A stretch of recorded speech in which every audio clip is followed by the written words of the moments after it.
சிங்காசனம் அமைத்திட உம்மை துதிக்கிறோம் இயேசுவே. பரிசுத்த அலங்காரத்துடனே உம்மை தொழுகிறோம் இயேசுவே. எங்கள் மத்தியில் உலாவிடும் எங்களோடென்றும் வாசம் செய்யும். எங்கள் மத்தியில் உலாவிடும் எங்களோடென்றும் வாசம் செய்யும். ஹல்லேலூயா, ஹல்லேலூயா, ஹல்லேலூயா. நன்றி, நன்றி, நன்றி, நன்றி, நன்றி, நன்றி, நன்றி. நான் அவர்கள் நடுவிலே உலாவி அவர்கள் தேவனாயிருப்பேன் என்றவர். நம்முடைய சபையிலே மாத்திரமல்ல, நம்முடைய குடும்பத்திலே, நம்முடைய வாழ்க்கையிலே உலாவும்படி இந்த வேலையில நம்ம முழுவதுமாக விட்டு கொடுப்போம். கடந்த நாட்களில் எல்லாம் நடத்தின தேவன் இந்த புதிய மாதத்தில் நம்மை அவர் நடத்துவார். ஆமென். இந்த மாதத்தில் நம்முடைய போக்கு வரத்து, வரவு, செலவு, நமக்கு முன்னால் நிற்கிற சவாலான காரியங்களை ஒப்பு கொடுப்போம். அவர் சகலத்தையும் அதினதின் காலத்திலே நேர்த்தியாய் செய்கிறவர். அவர் நடத்துவார். ஆமென். அவர் நம்மை நடத்துவார். எல்லாரும் உள்ளத்தின் ஆழத்தில் இருந்த ஆண்டவரே என்னை ஒப்பு கொடுக்கிறேன் ஐயா, என் குடும்பத்தை ஒப்பு கொடுக்கிறேன், என் வேலையை ஒப்பு கொடுக்கிறேன், நான் செய்கிற பிஸ்னஸை ஒப்பு கொடுக்குறேன், என் பிள்ளைகள் எதிர்காலம், நான் என்னென்னலாம் என்னுடைய விருப்பங்கள், வாஞ்சைகள், என்னுடைய ஹெல்த்தை ஒப்பு கொடுக்குறேன். சொல்லுங்க, என் ஹெல்த்தை ஒப்பு கொடுக்குறேன் ஆண்டவரே. வேதம் சொல்லுகிறது,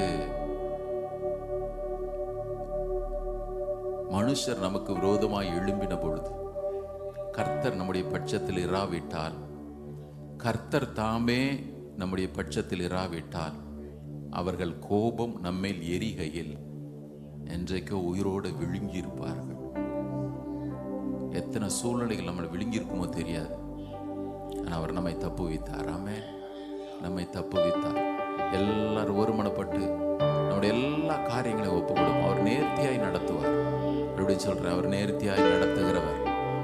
அவருக்கு தெரியும். அவர் அதன சகலத்தை மதினதின் காலத்திலே பியூட்டிஃபுல்லா செய்வார். நீங்க எதெல்லாம் நினைச்சு கலங்கி உள்ள வந்தீங்களோ, உங்களை விட அதன் மேல் அவருக்கு அவ்வளவு கரிசனை உண்டு. ஏற்ற வேளையிலே நம்மை உயர்த்த வேண்டும், நமக்கு செய்யணும்னு அவருக்கு தெரியும். அதனால எல்லாவற்றையும் அவருடைய கரத்துல ஒப்பு கொடுங்க. ஆண்டவரே உமக்கு நன்றி, உமக்கு நன்றி, உமக்கு நன்றி, உமக்கு நன்றி, உமக்கு நன்றி, உமக்கு நன்றி, உமக்கு நன்றி, உமக்கு நன்றி, உமக்கு நன்றி, உமக்கு நன்றி. ஆண்டவரே, வல்ல ஜீவ வாக்கு தத்தங்கள் வரைந்தனக்காய் ஈந்ததாலே ஸ்தோத்திரம். வல்ல ஜீவ வாக்கு தத்தங்கள் வரைந்தனக்காய் ஈந்ததாலே ஸ்தோத்திரம். ஆபத்திலே அரும் துணையே, பாதைக்கு நல்ல தீபமிதே. ஆபத்திலே அரும் துணையே, பாதைக்கு நல்ல தீபமிதே. என்னை மறவா இயேசுநாதா, உந்தன் தயவா என்னை நடத்தும். என்னை மறவா இயேசுநாதா, உந்தன் தயவா என்னை நடத்தும். பயப்படாதே, பலக்கரத்தாலே பாதுகாப்பே என்றதாலே ஸ்தோத்திரம். பயப்படாதே,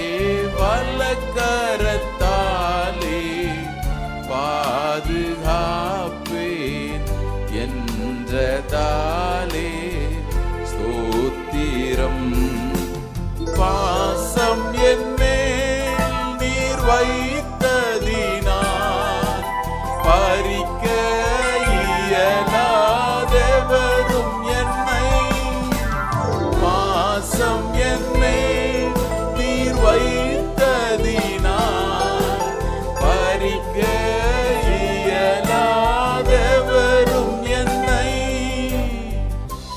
என்னை மறவா இயேசுநாதா, உந்தன் தயவா என்னை நடத்தும். என்னை மறவா இயேசுநாதா, உந்தன் தயவா என்னை நடத்தும். தாய் தன் சேயை மறந்துவிட்டாலும் மறவின் உன்னை என்றதாலே ஸ்தோத்திரம். தாய் தன் சேயை மறந்துவிட்டாலும் மறவின் உன்னை என்றதாலே ஸ்தோத்திரம்.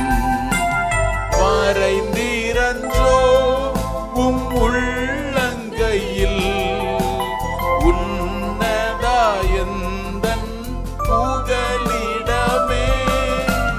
வரைந்திரன்றோ உம் உள்ளங்கையில் உன்னதாயந்தன் புகலிடமே. என்னை மறவா இயேசுனா. ஜெபமா சொல்லுங்க அவர்கிட்ட. என்னை நடத்தும். என்னை மறவா இயேசுநாதா, உந்தன் தயவா என்னை நடத்தும். பயப்படாதே வலக்கரத்தாலே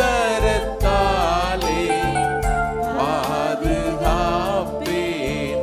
என்றதாலே ஸ்தோத்திரம்.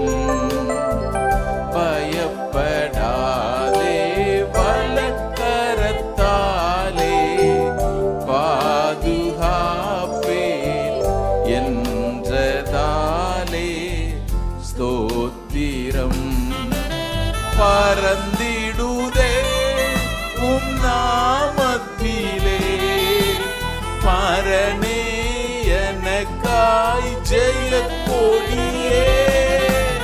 பறந்திடுதே உம் நாமத்திலே பரணே எனக்காய் ஜெய கொடியே.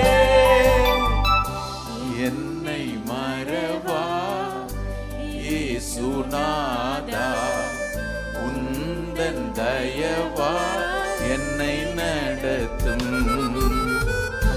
என்னை மறவா இயேசுநாதா, உந்தன் தயவா என்னை நடத்தும். ஹல்லேலூயா, ஹல்லேலூயா, ஹல்லேலூயா. இந்த நவம்பர் மாதம் முழுவதும் தேவன் நம்மோடு கூட இருந்து நம்மை நடத்துகிறபடியினால எல்லாரும் கர்த்தரை ஸ்தோத்திரப்படுவோமா?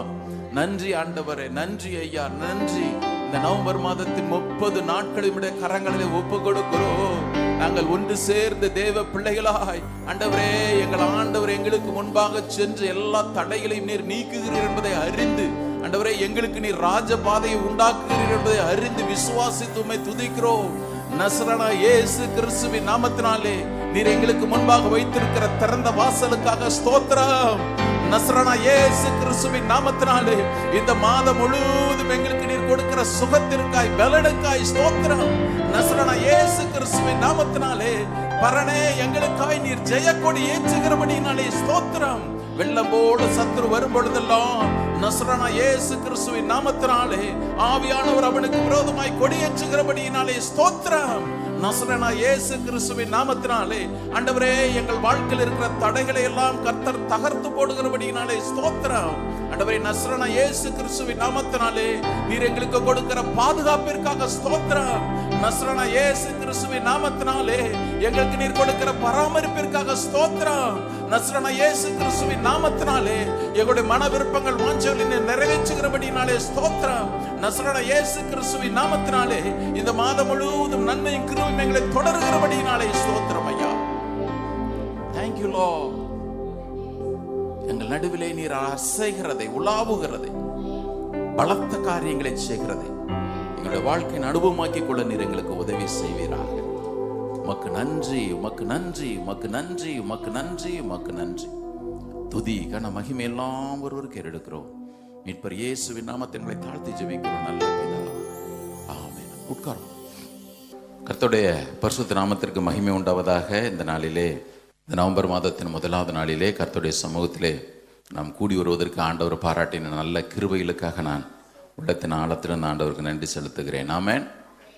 இன்றைக்கு தேவ சபைக்கென்று பகிர்ந்து கொள்ளும்படியான வார்த்தைக்காக கர்த்தருடைய சமூகத்திலே காத்திருந்த பொழுது ஆண்டவர் ஒரு குறிப்பிட்ட காரியத்தை, இந்த வசனத்தை திரும்ப திரும்ப என்னுடைய மனதிலே அவர் கொடுத்து கொண்டே இருந்தபடினாலே இன்றைக்கு அதை மாத்திரம் நாம் தியானித்து நிறைவு செய்வோம். ஒவ்வொரு முறை ஆண்டவர் வாக்குத்தத்தத்தை கொடுக்கும் பொழுது, வார்த்தை கொடுக்கும் பொழுது, நீர் சொல்லியிருக்கிறீர் ஆண்டவர் இந்த காரியத்தை. இன்றைக்கி நிறைய பேர் நிறைய காரியங்கள் மாதத்தில் முதலாவது நாள் இப்படிலாம் வாக்குத்தத்த ஆராதனை நடத்தலாமா அப்படின்னு பாருங்க. இந்த வேத புத்தகத்தில் இருக்கிற எல்லா வாக்குத்தத்தங்களும் நமக்குரியது. இயேசு நாமத்தினால எல்லாருக்காரங்க கொடுத்துறாள் எல்லாம் சொல்லுங்க. Every promise in the book is mine. பாருங்க, இப்போ வியாதியாக இருக்கிறவனுக்கு சுகம் தேவை, அவனுக்கு பணம் தேவையில்லை. ஒருத்தன் வியாதியாக இருக்கிறான், அவனுடைய தேவை என்ன, அல்லது ஒரு மனிதனுடைய தேவை என்ன? சிலருக்கு இன்னர் ஹீலிங். இந்த வசனங்கள் எல்லாம் மருந்து. ஆண்டவர் நம்மை வழி நடத்தும்படி, அவருடைய சித்தத்தின்படி நம்மை கொண்டு செல்வதற்கு இந்த வார்த்தைகளை நமக்கு கொடுக்கிறார். ஆமென். எனக்கு நல்லா தெரியும், ஒவ்வொரு முறையும் நான் நிறைய பேர்கிட்ட நல்ல சாட்சிகளை கேட்கறதுக்கு ஆண்டவர் எனக்கு உதவி செய்கிறார். அதனால தான் நான் எப்பொழுதுமே ஒவ்வொரு வசனத்திற்கும் ஒவ்வொரு வாரத்திற்குமே நான் ஆண்டோடைய சமூகத்தில் ரொம்ப நேரம் காத்திருப்பேன். அன்லெஸ் அண்ட் அன்டில் ஆண்டவர் இந்த காரியத்தை குறித்து பேசின உணர்த்தினாலன்று எனக்கு பேச தோணவே தோணாது. அதை தேவன் எவ்வளவு நேர்த்தியாய் நம்மை நடத்தி வருகிறார் என்பதை நாம் எல்லாருமே கண்கூடாக பார்த்துருப்போம். அதனால் ஒவ்வொரு முறையும் ஆண்டவர் இந்த வசனங்கள் நமக்கு தரும் பொழுது இது எனக்குரியது ஆண்டவரே என்று உரிமை பாராட்டுறது நம்முடைய கடமை. கர்த்தர் நல்லவர். நம்ம வாசிக்கலாம். யோசுவா 3வது அதிகாரம் 10வது வசனம். எல்லாரும் சேர்ந்து வாசிப்போம். பின்பு யோசுவா, ஜீவனுள்ள தேவன் உங்கள் நடுவே இருக்கிறார் என்பதையும், அவர் கானானியரையும் ஏத்தியரையும் ஏவியரையும் பெரிசியரையும் கிர்காசியரையும் எமோரியரையும் எபூசியரையும் உங்களுக்கு முன்பாக துரத்தி விடுவார் என்பதையும் நீங்கள் அறிந்து கொள்வதற்கு அடையாளமாக இதோ சர்வ பூமிக்கும் ஆண்டவராய் இருக்கிறவருடைய உடன்படிக்கை பெட்டி உங்களுக்கு முன்னே யோர்தானிலே போகிறது. ஆமென். இன்றைக்கு தேவ செய்திக்கு நான் கொடுக்க விரும்புகிற தலைப்பு, ஜீவனுள்ள தேவன் நம் நடுவே இருக்கிறார். The living God is among us. இந்த சம்பவம் நம்ம எல்லாருக்குமே தெரியும். நான் வேகமாக சொல்லிடுறேன். இஸ்ரவேல் ஜனங்கள் வாக்குத்தத்தம் பண்ணப்பட்ட கானானுக்குள் பிரவேசிப்பதற்கு முன்பதாக ஒரு தடை இருக்கிறது, யோர்தான் நதி. அவர்கள் இந்த பக்கத்தில் இருக்கிறாங்க. மறந்துடாதீங்க, இப்போ வாக்குத்தத்தத்தை சுதந்தரிப்பதற்கு முன்பதாக அவ்வளவு எளிதிலே நம்மை உள்ளே அனுமதிக்காதபடிக்கு பிசாசு ஒவ்வொரு விதத்திலையும் சோதனையில் கண்டிப்பாக தரத்தான் செய்வான். ஏன் இந்த தடை அப்படின்னா, ஒவ்வொரு முறையும் நீங்கள் தடைகளை எதிர்கொள்ளும் பொழுது எனக்கு இந்த தடைக்கு பின்னால் தேவன் ஒரு நன்மையை வைத்திருக்கிறார் என்று உறுதியாக விசுவாசிக்கணும். இந்த உலகத்தில் நீங்களும் நானும் தேவன் அற்றவர்கள் அல்ல. ஒவ்வொரு முறையும் வாழ்க்கையில் தடைகள் வரும் பொழுது, பிரச்சனைகள் வரும் பொழுது நான் எந்த கண்ணோட்டத்தோடு அதை பார்க்க வேண்டுமே ஆனால் ரோமர் 8:28 தான்.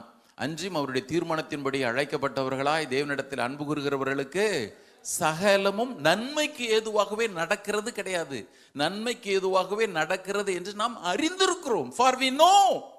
எனக்கு தெரியுங்க, ஒவ்வொரு முறையும் தடையை பிரச்சனைகள் நான் எதிர்கொள்ளும் பொழுது ஒன்றை நன்கு அறிந்து அதற்கு முன்பாக நிற்கணும்.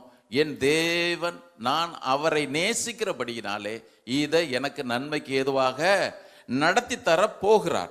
இங்கே யோசுவா இப்போ அவர்களை எல்லாரையும் வழி நடத்திட்டு போகணும். வழி நடத்திட்டு போறதற்கு முன்பதாக இவர்கள் இந்த சித்தீம் என்கிற இடத்துல தான் இருக்கிறாங்க. இந்த சித்தீம் எப்படிப்பட்ட இடம் அப்படின்னு கேட்டீங்கன்னா, அவர்கள் ரொம்ப நாள் அங்க தங்கிட்டாங்க. ரொம்ப நாளா தங்கிட்டாங்க. இன்னொரு விதத்துல சொல்றதா இருந்தா கொஞ்சம் கம்ஃபர்டபுளா இருந்தாங்க. வெறுத்து போய் இருந்தாங்கலாம் சொல்லக்கூடாது. அது வனாந்தரம் தான், ஆசீர்வாதத்தினோட எல்லை தான். இந்த சித்தீம்ல நீங்க பாத்தீங்கன்னா அது மோவாபின் சமனான வெளிகள் தான், அதுல ஒரு பகுதி. இப்ப இவர்கள் அந்த சித்தீம்ல ரொம்ப கம்ஃபர்டபுளா இருக்கிறாங்க. எப்படி கம்ஃபர்டபுளா இருந்தாங்க நான் உங்களுக்கு சொல்லிடுறேன். ரூபன் கோத்திரமும் சரி, காத் புத்திரரும் சரி, மனாசேயின் பாதி கோத்திரமும் சரி, அவங்க சொன்னாங்க நாங்க இங்கே இருந்துடுறோம். இப்ப உங்களுக்கு புரியும் நினைக்கிறேன். நல்ல செழிப்பான பூமி. ஏன்னா யோர்தானுக்கு அந்த பக்கத்துலயும் செழிப்பு, இந்த பக்கத்துலயும் செழிப்பு. இவங்க சொன்னாங்க ரொம்ப கம்ஃபர்டபுளா இருக்கிறோம், எங்களுக்கு இங்கேயே சுதந்திரம் கொடுத்துருங்க. 2.5 கோத்திரம் யோர்தானுக்கு இந்த பக்கமே தங்கிடுச்சு. ஆனால் தேவன் அவர்களுக்கு என்று வைத்திருந்தது இப்ப அங்க போகணும்னா பெரிய தடை இருக்குது. இப்ப 2 காரியங்களை யோசுவா சொல்றான். நான் துரிதமாக குறிப்பிட்ட நேரத்துக்குள்ள வேகமா சொல்லி முடிக்கிறதுக்கு ஆண்டவர் நமக்கு கிருபையில தரணும். நான் சொல்லி முடிக்கிறேன், உங்க கவனம் எங்கேயும் போயிடக்கூடாது. கவனிங்க, 2 காரியங்களை யோசுவா இந்த 10வது வசனத்துல சொல்றான்.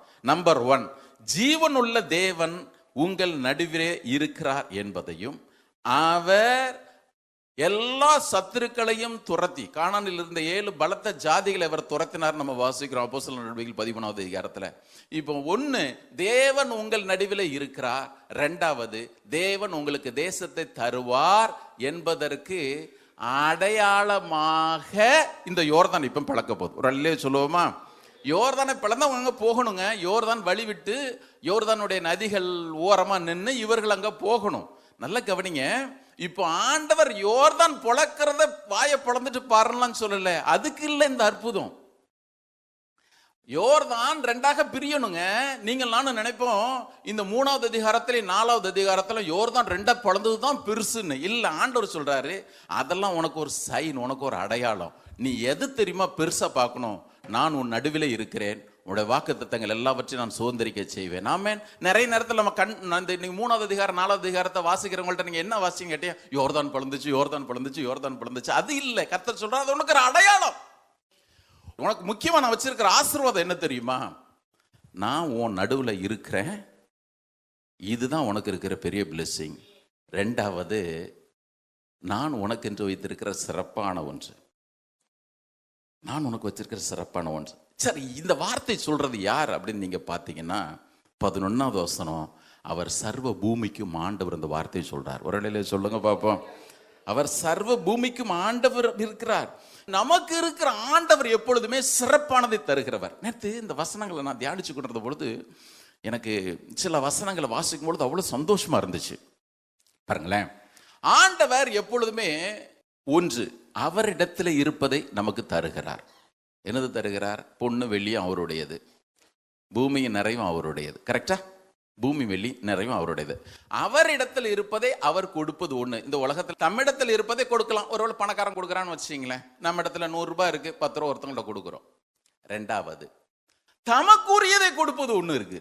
என் வீட்டில் இருக்கிற பொருள் எடுத்து கொடுக்கறது ஒண்ணுங்க, நான் யூஸ் பண்றேன் பாருங்க, இது எனக்கு அத்தியாவசியம், இதை தூக்கி கொடுக்கிற ஒரு அனுபவம். 3வது, தம்மையே கொடுக்கிற அனுபவம். இந்த 3ஐயுமே ஆண்டவர் செய்யறாரு. ஒண்ணு, அவருக்குரியதை நமக்கு தர்றாரு, அவரிடத்தில் இருக்கிறத தர்றாரு, 3வது அவரையே தர்றாரு. எவ்வளவு நல்ல ஆண்டவர் நமக்கு இருக்கிறாரு பாருங்க. உதாரணத்திற்கு இப்போ இந்த வாக்குத்தத்தம் பண்ணப்பட்ட தேசம் ஒண்ணு இருக்குல்ல, இந்த தேசம் இவர்களுக்கு நான் தருவேன்னு சொன்னார்ல, அது எப்படிப்பட்ட தேசம்னு பாருங்க. நீங்க இஸ்ரவேல் ஜனங்கள் சிவந்த சமுத்திரத்தை கடந்து வந்தாங்கல்ல, அப்போ உங்க பாடின பாட்டில் இது ரொம்ப முக்கியம். வாசிங்க பார்ப்போம். யாத்திராகமம் 15வது அதிகாரம் 17வது வசனம். Exodus chapter 15 verse 17. இதை வாசிக்கும் பொழுது ஏன் ஆண்டவர் மாதிரி இந்த உலகத்துல யாரு உண்டு?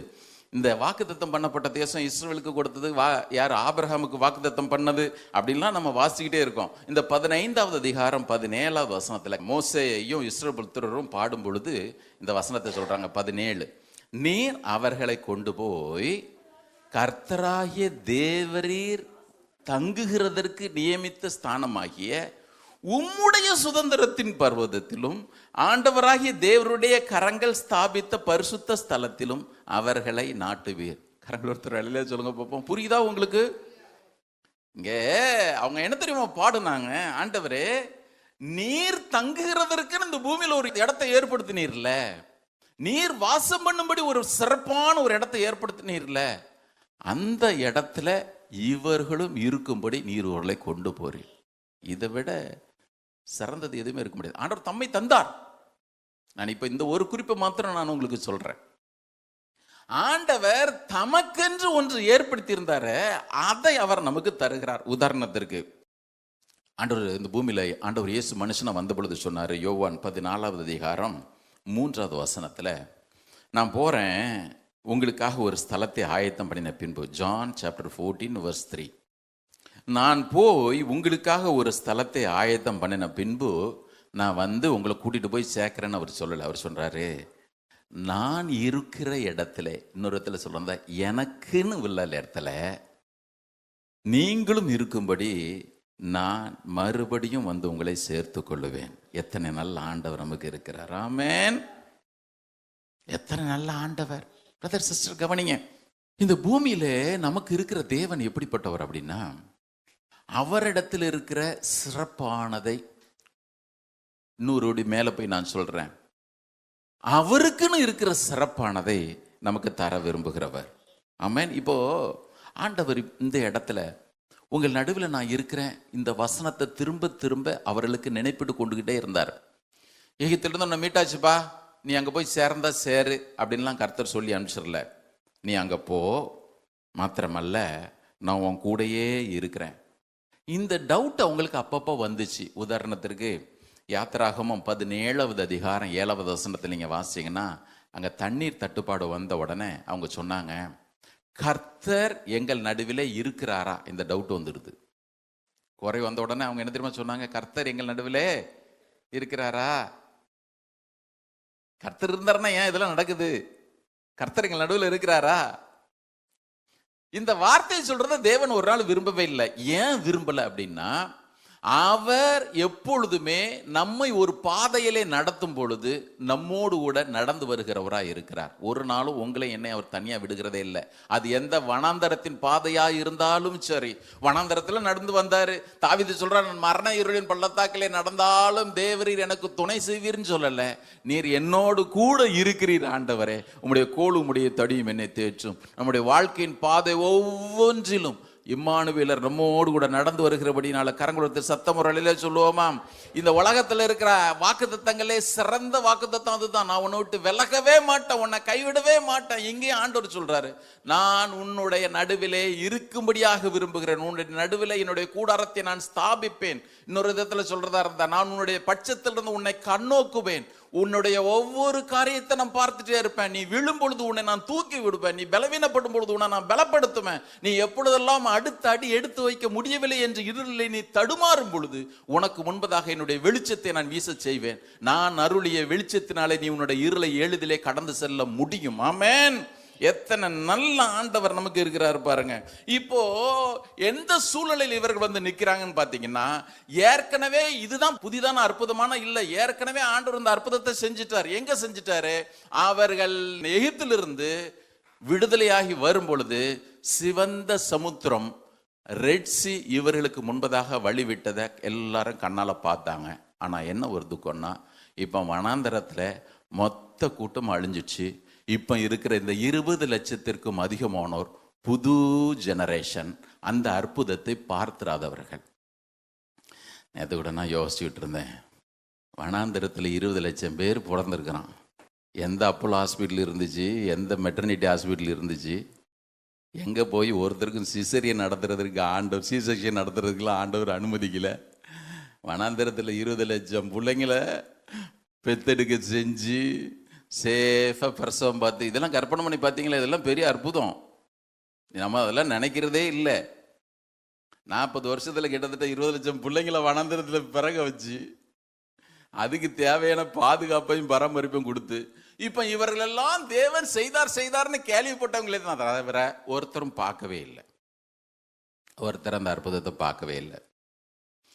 ஏற்கனவே சிவந்த சமுத்திரத்தில் நோ கண்டிஷன்ஸ். மோசே உன் கோலை நீட்டு, எல்லாரும் கடந்து போயாச்சு. இப்போ புது ஜெனரேஷனுக்கு ஆண்டவர் இந்த மாதிரி தாறுமாறாக போய் சேருன்னெலாம் சொல்லலை. நல்ல நேர்த்தியாக ஒழுங்குபடுத்தி எல்லாவற்றையும் கற்றுக் கொடுத்து, இந்த பாரு, நீ சும்மா திகைப்போடலாம் போகக்கூடாது, நீ ஒரு நல்ல தைரியத்தோடு உள்ளே போய் சேரணும். அதற்கு தேவை முதலாவது என்னுடைய பிரசன்னம். கர்த்தருடைய பிள்ளைங்க கவனிங்க, இந்த மாதம் முழுவதும் மாத்திரமல்ல, உங்கள் வாழ்க்கை முழுவதும் நீங்கள் தேவனிடத்தில் வாஞ்சையோடு கேட்க வேண்டியது ஒன்று உண்டானால், ஆண்டவரே என் வாழ்க்கை முழுவதும் உங்களுடைய பிரசன்னம் நிரம்பி இருக்கணும் ஐயா. ஒரு முறை ஒரு பரிசுத்தவான் சொன்னார், உன் வாழ்க்கையில் நீ நஷ்டப்படுத்தின நாட்கள் நீ ஆஸ்பத்திரியில் படுத்திருந்த நாட்கள் அல்ல, வாழ்க்கையில் நீ பொருட்கள் இழந்த நாட்கள் அல்ல, உன் வாழ்க்கையில் நீ இழக்கிற ஒவ்வொரு நாளும் என்றைக்கு நீ தேவனுடைய பிரசன்னத்தை உன்னுடைய வாழ்க்கையில் அனுபவிக்க தவறுகிறாயோ அதுதான் உனக்கு உண்மையான இழப்பு. ஒரு நாள் அந்த இழப்பு உன்னுடைய வாழ்க்கையில் வருவதற்கு நீ அனுமதிச்சிடாத. ஆமேன். இப்போ புது ஜெனரேஷன் வந்துடுச்சு. இப்போ ஆண்டவர் அவர்களுக்கு ஒன்னே ஒன்று தான் கற்றுக் கொடுக்க விரும்பினார். இங்க பார், உன்னுடைய முற்பிதாக்களோடு இருந்த அதே ஆண்டவர் நான் இன்னைக்கு மாறாதவராக இருக்கிறேன். நான் மாறாதவராக இருக்கிறேன். என்னுடைய பலன் குன்றி போகலை. எகிப்தில் இருந்து புறப்பட்ட காலேபுக்கு 80 வயசு. அவன் கிட்டத்தட்ட கிராஸ் பண்ணும் பொழுது, கரெக்டு தானே, யோர்தானை கிராஸ் பண்ணும் பொழுது 80 வயசு. அவனுக்கு வேணா கொஞ்சம் பலன் அப்படியே ஒரு மாதிரி இருந்திருக்கலாம், பலன் குன்றி போகலன்னு அவன் சொன்னாலும் வயசு 80 ஆகுது, 85 வயசு. அவனுக்கு வயசு முதிர் வயது ஆயிடுச்சு. அவனுக்கு வயசு முதிர் வயது ஆயிடுச்சு. ஆண்டவர் சொல்லுவார், நான் ஒன்றும் பலன் குன்றி போகலை, எனக்கு ஒன்றும் பலன் குன்றி போகலை. நான் அதே கர்த்தர், நான் இன்னைக்கும் மாறாதவராக இருக்கிறேன், நான் என்னைக்குமே மாற மாட்டேன். வேதம் சொல்லுகிறது, இயேசு கிறிஸ்து நேற்றும் இன்றும் என்றும் மாறாதவராக இருக்கிறார். ஒரு அழிலே சொல்லுங்க பார்ப்போம். ஹல்லேலூயா, ஹல்லேலூயா, ஹல்லேலூயா. எத்தனை நல்ல ஆண்டவர் பாருங்க. அவர் ஒரே ஒரு காரியத்தை தான் இங்க இடத்துல கற்றுக் கொடுக்க விரும்பினார். இந்த பார், நான் உன்னுடைய நடுவில் இருக்கிறேன்றதை மாத்திரம் நீ புரிஞ்சுக்க. வாங்க, யோசுவா 3வது அதிகாரம் 4வது வசனத்துல இந்த பாதை எப்படிப்பட்ட பாதை? 4வது வசனம், உங்களுக்கும் அதற்கும் இடையிலே 2000 முழ தூரமான இடம் இருக்க வேண்டும். நீங்கள் நடக்க வேண்டிய வழியை அறியும்படிக்கு அதற்கு சமீபமாக வராதிருப்பீர்களாக. இதற்கு முன்னே நீங்கள் ஒருபோதும் இந்த வழியாய் நடந்து போகவில்லை என்று சொல்லி கட்டளையிட்டார்கள். கரங்கொடுத்துறையில சொல்லுங்க, இதுக்கு முன்னாடி நாம் அந்த பாதையில் நடந்து போனதே இல்லை. 2 காரியம். 1, இதற்கு முன்பு நாம் போகாத ஒரு பாதை, அந்த அர்த்தத்திலையும் எடுத்துக்கலாம். இன்னொன்று, இதற்கு முன்பு எனக்கு இராத அனுபவத்தோடு தேவன் என்னை கொண்டு போறார். நான் சொல்றேன், உங்களுக்கு புரியுதா புரியலையா? 1, இதற்கு முன்பு இப்படி வனாந்திரம், ஏன்னா இவங்க அதை பார்த்ததே இல்லை. யோசுவா காலேபு மட்டும்தான் அதை பார்க்க போறாங்க. அவங்க 2 பேரும் தான் பழைய ஆட்கள். மோசே கூட போய் சேர்ந்துட்டான். இதற்கு முன்பு இந்த பாதையில போனதே இல்லை, நதி பிளந்து வழி விட்டு நீ போனதில்லை. 2வது, இந்த 40 வருஷம் நீ எப்படி தெரியுமா நடந்த? மேலே பார்த்துக்கிட்டே நடந்த. ஏன் மேலே பார்த்துக்கிட்டே நடந்த? பகலிலே மேகஸ்தம்பம், இரவில் அக்னி ஸ்தம்பம். ஒரு அற்புதத்தை பார்த்து பார்த்து பார்த்து பார்த்து பார்த்து நீ நடந்த. இப்போ நீ எப்படி தெரியுமா நடக்க போற? வேற எதையும் பார்க்க போறதில்ல. உடன்படிக்கை பெட்டி, இயேசு, வார்த்தை, இதை மாத்திரமே பார்த்துட்டு நீ முன்னால போகணும். இதுவரையிலும் நீ நடந்துடாத பாதை. இனிமே உன்னை நடத்த போறது முழுவதும் நான் அப்படிதான் நடத்த போறேன். ஒரு இடையில சொல்லுவோமா, வனாந்தரத்தில் நடந்தது போல அற்புதங்கள் ஒரு நாளும் கானானுக்குள்ள நடந்தது மாதிரி நம்ம பார்க்கவே இல்லை. வனாந்தரத்தில் ஆண்டவர் மாறாவை மதுரமாக மாற்றினார். வானத்திலிருந்து அப்பத்தை பண்ணாவை பொழிய பண்ணினார். காடைகளை கொடுத்தாரு. மாத்திரமல்ல, கண்மலை பிறந்து தண்ணீர் கொடுத்தாரு. வேதம் சொல்லுகிறது, அவருடைய பாதரட்சைகள் தேஞ்சு போகல, வஸ்திரங்கள் பழசா போகல. ஆனால் புதுசா அவர் கொடுக்க போறதான இந்த பாதையில இந்த ஒரு அற்புதத்தை நம்ம அங்க பார்க்கவே இல்லை. வேதம் சொல்லுகிறது, அவர்கள் தேசத்தின் தானியத்திலே புசித்த மறுநாளில் தானே மண்ணா பெய்வதெல்லாம் நின்னு போயிடுச்சு. எங்க ஆண்டவரே அற்புதம்! கர்த்தர் சொல்றார், இந்த பாரு, இதுவரைக்கும் நீ நடந்துராத பாதை, இங்க உனக்கு ஒன்னே ஒண்ணுதான். கடந்த நாட்களிலே அற்புதங்களை செய்த தேவன், கடந்த நாட்களிலே சத்துருக்களின் மேல ஜெயத்தை கொடுத்த தேவன், கடந்த நாட்களிலே வழியை உண்டு பண்ணின தேவன் உன் நடுவில் இருக்கிறாரு. இவர் உனக்கு எல்லாவற்றிற்கும் போதுமானவர் என்பதை நீ கற்றுக்கொள்ளும்படியான பாதை. அதுக்குள்ளதான் கர்த்தர் இன்னைக்கு உங்களை என்ன கொண்டு வந்து நிறுத்திருக்கிறார். It is no secret what God can do. What He has done for others, He will do for me. உங்களுக்கு எனக்கு அவர் செய்வார். பிரதர், சிஸ்டர், ஆண்டவர் இன்னைக்கு அதைத்தான் சொல்றார். இந்த பார், ஒன்றும் மறந்துடாத, நான் உன்னுடைய நடுவில் இருக்கிறேன். ஆமென், ஹல்லேலூயா. எதிர்காலம் எனக்கு தெரியவே இல்லை ஆண்டவரே, நான் போனதில்லை ஆண்டவரே. சில பேர் வாழ்க்கையில் டக்குன்னு ஒரு ஷாக்கான அனுபவம் வரும். ஆண்டவரே, இது வரைக்கும் எனக்கு இந்த பாதையில் போனதே இல்லை, எனக்கு நடந்ததில்லை. கர்த்தர் சொல்றாரு, நீ இது வரைக்கும் போகாத பாதை தான். உன்னை மறந்துடாத. உனக்கு முன்பதாக உடன்படிக்கை பெட்டியாகிய நான் போகிறேன். உனக்கு முன்பதாக நல்ல மேய்ப்பராகிய நான் போகிறேன். உனக்கு முன்பதாக பாதை இல்லாத இடத்திலும் பாதை உண்டு பண்ணுகிற ஆண்டவர் நான் உனக்கு போகிறேன். ஹல்லேலூயா.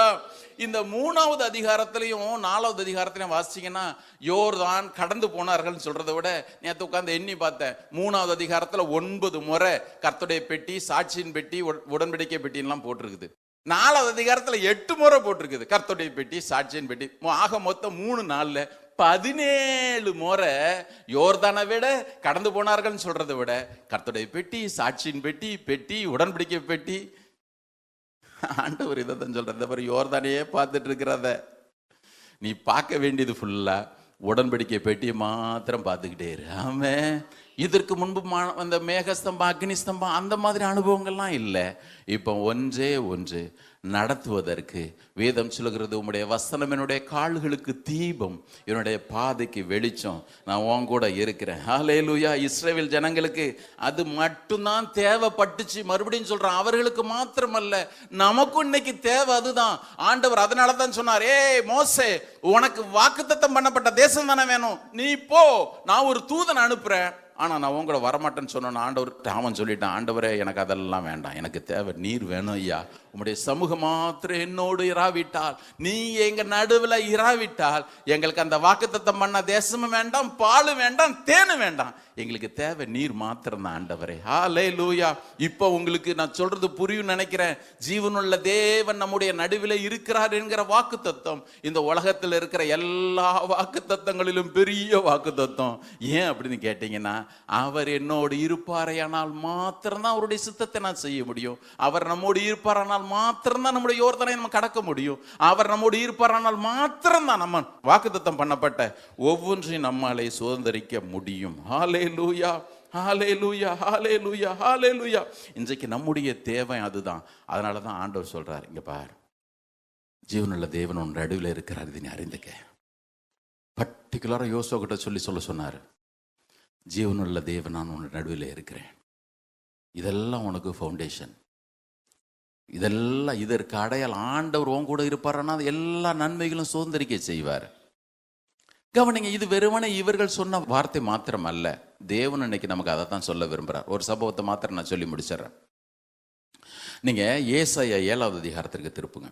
நம்மோடு கூட ஆண்டவர் இருக்கிறார். ஆமென். நம்மோடு கூட இயேசு இருக்கிறார். நீங்க ஏசாயா 7வது அதிகாரத்திற்கு திருப்புங்க. ஏசாயா 7வது அதிகாரத்தில் ஒரு பெரிய பிரச்சனை. இந்த யோசுவா 3 நாளில் நம்ம நிறைய முறை வாசிச்சிட்டோம், தியானிச்சிட்டோம். நமக்கு நேரம் இல்லாதனால நான் இதை மாத்திரம் சொல்லி முடிக்கிறேன். அங்கே அவர்கள் ஆசாரர்களுடைய கால்கள், உடன்படிக்கை பெட்டியை சுமந்த ஆசாரருடைய கால்கள் யோர்தானில் பட்ட உடனே, யோர்தான் ஆதாமையிலிருந்து புறப்பட்டு சார்தனுவுக்கு போகிற வழியில் இருந்தோம், அந்த யோர்தான் முற்றிலுமாக வழி விட்டுச்சு, குவியலாக நின்றதுன்னு போட்டிருக்கு. இவர்கள் எல்லாம் உலர்ந்த தரையில் நடக்கிறது போல நடந்து வாக்குத்தத்தம் பண்ணப்பட்ட தேசத்திற்கு அவர்களை கர்த்தர் கொண்டு சென்றார். ஏன்? அவர் நடுவில் இருந்தபடினால. இங்கே ஏசாயா 7வது அதிகாரத்தில் ரொம்ப அற்புதமாக இருக்கும் பாருங்க. இன்றைக்கு அன்னைக்கு அவர்களுக்கு செய்த அற்புதத்தை இந்த மாதத்தில் மாத்திரமல்ல, இனி வரக்கூடிய ஒவ்வொரு நாட்களிலும் நமக்கு அவர் செய்வார் என்பதற்கு நிச்சயமான அடையாளத்தை இங்கே கொடுத்திருக்கிறார். நாம் இப்போ தியானிச்சதெல்லாம் பழைய ஏற்பாட்டு சம்பவம். இப்போ இங்கே சொல்றது புதிய ஏற்பாட்டின் சம்பவம். வேதம் சொல்கிறது, இந்த ஆகாஸ் ராஜா ஒரு இக்கட்டான சூழ்நிலையில் இருக்கிறான். என்ன இக்கட்டான சூழ்நிலை? இவன் யூதாவின் ராஜா. இப்ப இந்த யூதாவின் ராஜாவுக்கு விரோதமாக இஸ்ரவேலின் ராஜாவே வந்துட்டான். இஸ்ரவேலின் ராஜா பெக்கா. எப்படி வந்தான் அப்படின்னு கேட்டீங்கன்னா, இவன் சாதாரணமா இல்ல, சீரியாவின் ராஜாவாகிய ரேத்சின் என்பவனோட கூட்டு சேர்ந்துட்டான். 2 பேரும் ஒன்னா சேர்ந்து, கவனிங்க, தேவ பிள்ளைகள் எனப்பட்ட இஸ்ரவேலுடைய ராஜாவும் சீரியர்களுடைய ராஜாவும் ரேசியனும் பெக்காவும் ஒன்னா சேர்ந்து இப்ப ஆகாசுக்கு விரோதமா யுத்தத்துக்கு வந்துட்டாங்க. இவன் எல்லாம் அப்படி தவிக்குது. வேணா நீங்க இந்த வசனத்தை வாசிங்க. ஆண்டவர் சொல்ற வசனத்தை கவனிங்க. 6வது வசனம் 7-6.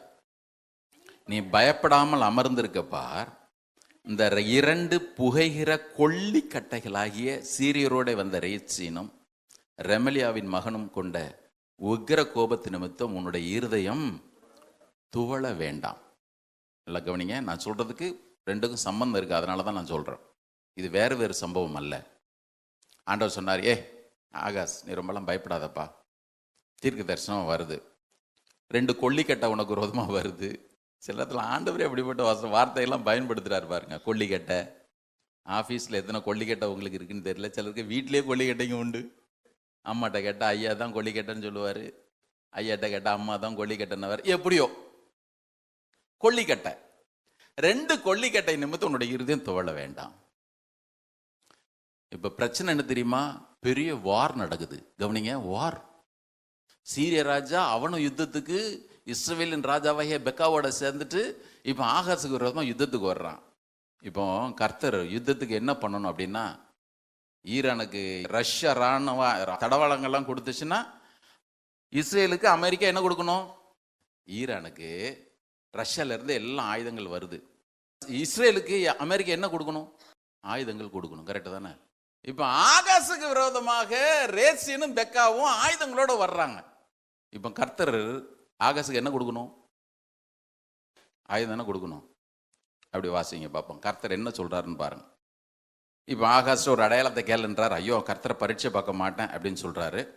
இப்போ 14வது வசனத்தில் கவனிங்க, என்ன பதில் கவனிங்க.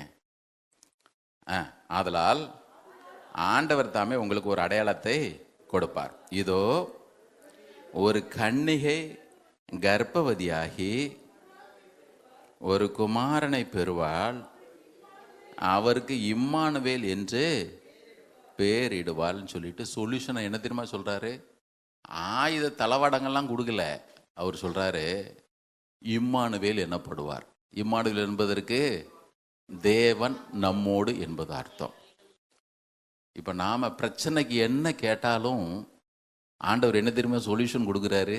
பரிகாரம் என்ன தெரியுமா கொடுக்குறாரு? தேவன் நம்மோடு போ.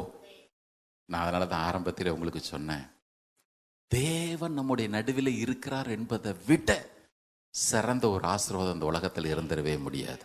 நீங்களும் நானும் வேற எதையும் கேட்க வேண்டிய அவசியமே இல்லை. இன்னொரு படி மேலே போய் நான் சொல்றேன், இயேசு இந்த பூமியிலே மனிதனாக வந்தபடியினாலே இஸ்ரவேலர் பெற்ற பாக்கியத்தை விட சிறப்பான பாக்கியம். மோசே கிட்ட நான் இவங்க கூட இருப்பேன்னாரு, யோசோ கிட்ட சொன்னார், இங்க பாரு நான் உன் கூட மோசையோடு இருந்தது போலவே இருப்பேன், நான் உன்கிட்ட விலக மாட்டேன், உன்னை கைவிட மாட்டேன்னு சொன்னாரு. அவனுக்கு சொன்னது மாத்திரம் மேல மொத்த இஸ்ரவேல் கூட்டத்திற்கும் சொன்னாரு, நான் உங்கள் நடுவில் இருக்கிறேன். ஆனால் கர்த்தருக்கு ஸ்தோத்திரம், இயேசுனுடைய விலையேற பெற்ற நாமத்திற்கு, அவருடைய பரிசுத்த ரத்தத்திற்கு என்றைக்கும் மகிமை உண்டாவதாக.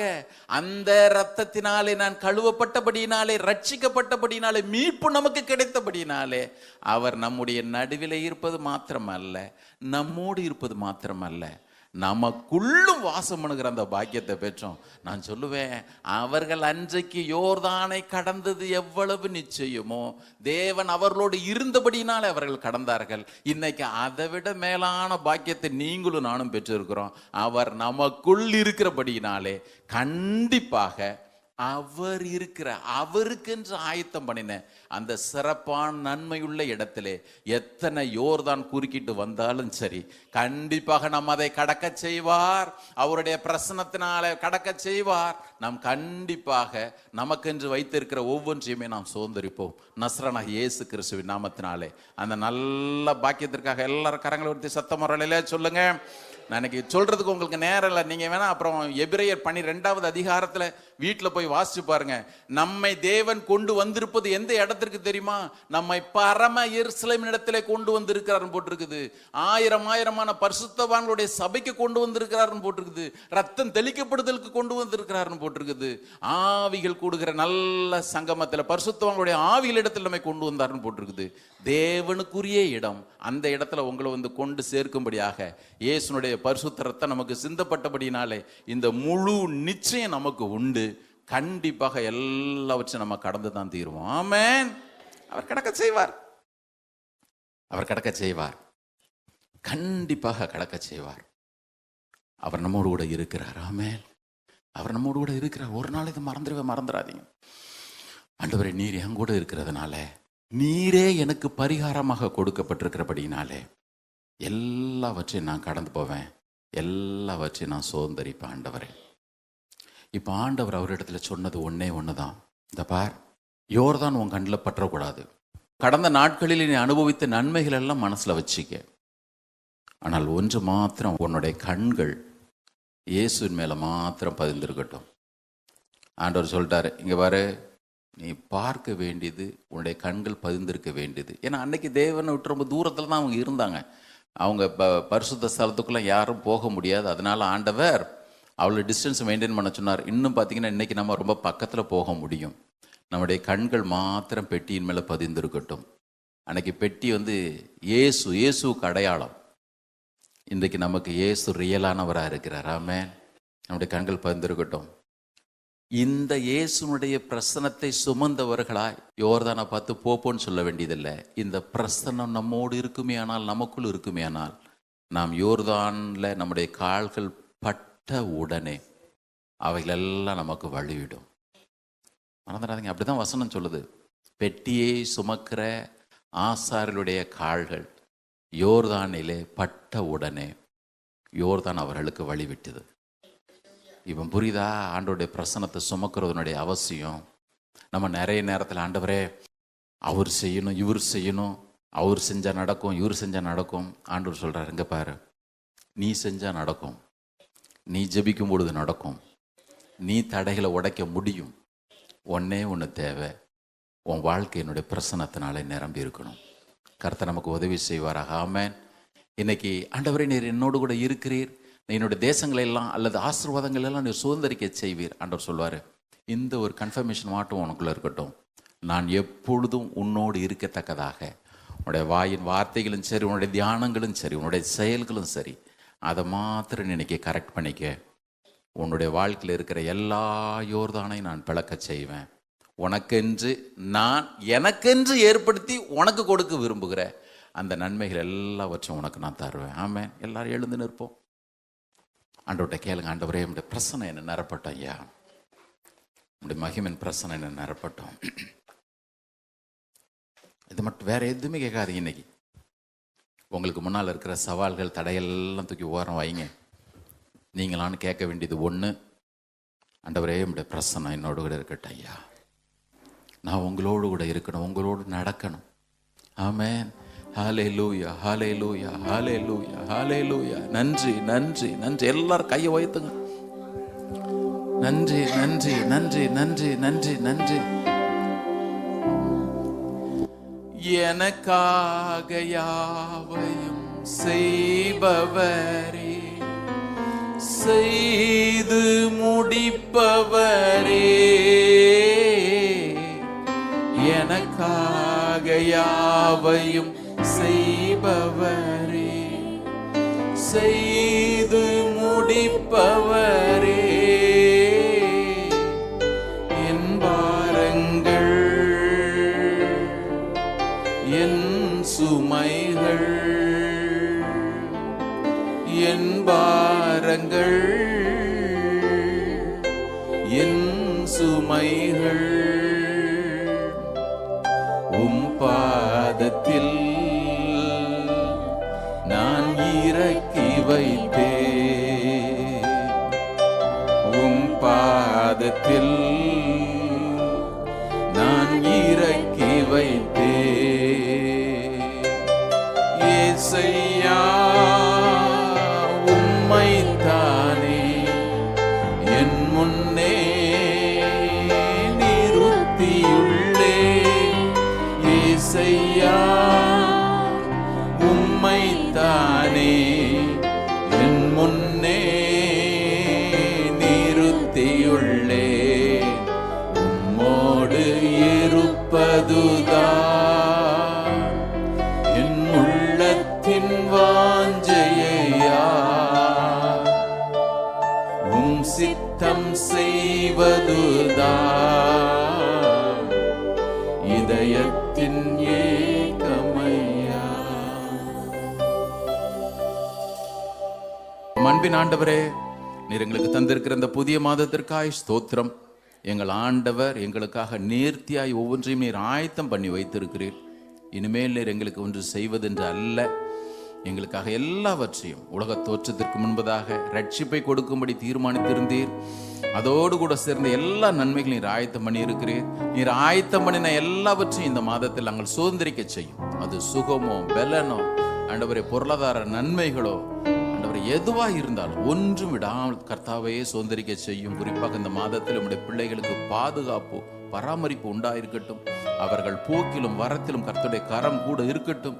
எல்லா தீமைகளுக்கு நாச மோசங்களுக்கும் கர்த்தருடைய பிள்ளைகளை தப்புவிப்பீராக. குறிப்பாக வாழ்க்கையில் இருக்கிற எல்லா குறைவுகளையும் நிறைவாக்குவீராக. நீர் உயர்ந்திரும் ஆண்டவரே. உமக்கு நன்றி, உமக்கு நன்றி, உமக்கு நன்றி. துதி கன மகிமையெல்லாம் ஒருவர் எடுக்கிறோம். மீட்பர் இயேசுவின் நாமத்தில் எங்களை தாழ்த்தி ஜெபிக்கிறோம் நல்ல பிதாவே, ஆமென். எல்லாரும் சொல்லுவோமா? என் ஆத்துமாவே கர்த்தரை ஸ்தோத்திரி, என் முழுவதுமே பரிசுத்த நாமத்தை ஸ்தோத்திரி. என் ஆத்துமாவே கர்த்தரை ஸ்தோத்திரி, கர்த்தர் செய்த சகல உபகாரங்களை மறவாது. ஆமென். நம்முடைய கர்த்தராகிய இயேசு கிறிஸ்துவினுடைய கிருபையும் பிதாவாகிய தேவனுடைய அன்பும் பரிசுத்த ஆவியின் ஐக்கியமும் நம் ஒருவரோடும் சகல பரிசுத்தவான்களோடும் கர்த்தருடைய வருகை மட்டும் இருப்பதாக. ஆமென். கர்த்தர் உங்களை ஆசீர்வதித்து உங்களை காக்க கடவர். கர்த்தர் தமது முகத்தை உங்கள் மேல் பிரகாசிக்க பண்ணி உங்கள் மேல் கிருபையா இருக்க கடவர். கர்த்தர் தம்முடைய முகத்தை உங்கள் மேல் பிரசன்னமாக்கி சமாதானத்தை, விடுதலை எல்லாவற்றிற்கும் மேலாக தேவனுடைய பிரசன்னத்தையும் நிறைவாய் கட்டளையிடுவாராக. ஆமென். Amen. God bless you. God be with you. Have a blessed month.